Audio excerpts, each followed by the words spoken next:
Quartier de la gare de Boulogne, un visage de femme prend forme. À l'œuvre, Liam Bononi, artiste graffeur d'origine brésilienne, désormais installé à Liverpool. Je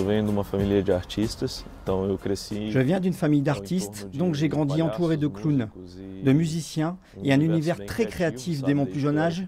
Et à 12 ans, j'ai commencé à prêter plus attention à la question de l'art humain, du graffiti, et je me suis mis en tête que je voulais devenir graffeur.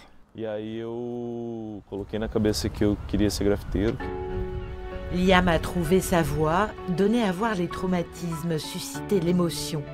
Ici, cette œuvre parle de la douleur, de la perte, de l'attente aussi. La peinture s'appelle Voyage silencieux. Cette fresque murale est sur la solitude, le silence du processus migratoire.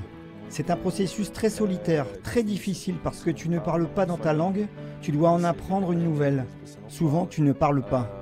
Tu as besoin de te reconstruire professionnellement et tu es loin de ta famille, tes amis. Face à la mer, cette fresque de l'artiste australien Fintan Madji, surnommé l'homme au vélo, allégorie du réchauffement climatique.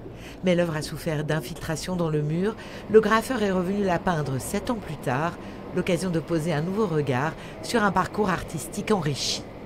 Je trouve que la qualité a monté d'un cran. Dans un musée, on change régulièrement les peintures. Il y a toujours quelque chose de nouveau. Et je pense que Boulogne fait du bon travail pour apporter de la nouveauté et de la fraîcheur. Ça donne toujours des raisons aux gens de revenir. Le cadre quotidien de chaque quartier a carrément été métamorphosé. Vous ouvrez votre fenêtre et au lieu d'avoir un mur gris, un mur qui n'est pas beau, vous avez une œuvre d'art. Et donc en fait ça crée du lien et l'art humanise en fait la rue. Surprendre, interpeller, intriguer, les artistes sont à l'œuvre dans Boulogne jusqu'au 31 août. Et pour célébrer ce 10e anniversaire, la ville atteindra 100 fresques à la fin de l'édition.